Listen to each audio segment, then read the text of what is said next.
UP के आगरा से एक हैरान कर देने वाली खबर सामने आई है, जहां एक विदेशी बहू अपने घर के गेट पर पड़ी अपनी सास से सिर छिपाने की जगह मांग रही है। ओल्गा एफिमेंको अपनी बेटी और पति के साथ गेट पर आमरण अनशन और धरना शुरू किए हुए हैं। ओल्गा का आरोप यह है कि उनकी सास उन्हें गालियां देती हैं और दहेज के लिए प्रताड़ित करती हैं।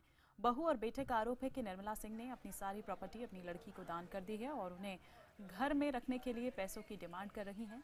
वहीं निर्मला सिंह चंदेल की बड़ी बहू भी इन दोनों का समर्थन कर रही है। दरअसल निर्मला ने अपनी प्रॉपर्टी अपनी लड़की को दान कर दी है और लड़की उस जगह स्कूल चला रही है।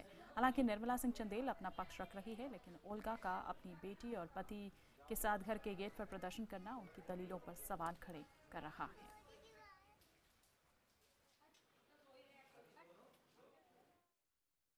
सास के खिलाफ घर के बाहर भूख हड़ताल पर बैठी बहू ने सास पर कई गंभीर आरोप भी लगाए हैं। मुझे ये दिक्कत आ रही है कि मेरे सास जो है, मेरे पति की माँ है, वो हमको घर से बाहर निकाला है, हमको रहने का जगह नहीं मिलता है। तो अभी मैं यहाँ पे बैठी हूँ अपनी बेटी के साथ, और ये घर की गेट है, अंदर वो जाने नहीं दे रही है, और मैं सुबह से कुछ खाया नहीं और मैं खाऊंगी कुछ भी नहीं जब तक मेरे को जगह रहने का नहीं मिलेगा। पुलिस वाले लोग वो मेरे एफआईआर कंप्लेंट नोट नहीं करते। वो ये कह रहे हैं कि ये तुम्हारा घर का मामला है, हम कुछ नहीं कर पाते। ओल्गा के पति विक्रांत सिंह चंदेल ने भी अपने मां के खिलाफ आरोप लगाते हुए पत्नी के आरोपों को सही बताया है।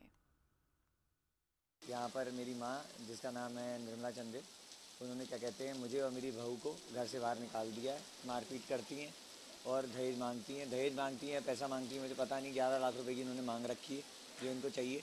अब मेरे पास है नहीं, मैं कहाँ से ला के इन्हें दूँ। इनका व्यवहार हर बहू के साथ एक सा ही है। अभी उन्होंने एक स्कूल खोला है जो कि अवैध है, उसके कोई मुझे नहीं लगता कि कागज़ हैं इनकी। मैं न्यू आगरा थाने गया था, 20 दिन से उनको रिपोर्ट करी हुई है, लेकिन उधर से कोई मुझे ऐसा कोई फैसला नहीं मिल रहा है जो मैं समझ सकूं। वहीं निर्मला चंदेल की बड़ी बहू ने भी इन आरोपों का समर्थन किया है। सर, ऐसा है, ये गोवा में रहती हैं और ये अभी 1 महीने से आई हुई हैं, तो माता जी ने इन्हें अब यहाँ रहने के लिए कोई जगह नहीं दी है। इनका कहना ये है, पहले पैसा दीजिए, 10 लाख 5 लाख जो भी हो, हमेशा पैसा लेके ही मांगती हैं। मैं इनकी बड़ी बहू हूँ, मुझे भी पैसा लेके ही घर की रजिस्ट्री की गई है। मुझे नहीं पता, पहले मेरे पति को बेईमान बताती रही। अब हम दोनों में भी मेहनत करते हैं, हमारे काम को ये धंधा बताती हैं, गलत गलत शब्दों का प्रयोग करती हैं।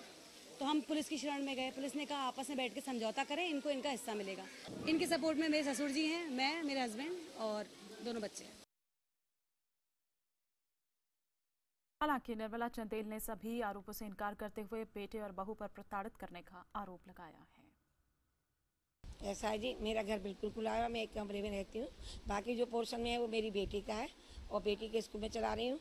और मुझे जो मैंने रजिस्ट्री करी है अपनी बेटी को मैंने दान में दिया है, और मैं बेटी की, क्योंकि बेटी को पति ने निकाला हुआ है, तो मैं उसकी सेवा करती हूँ।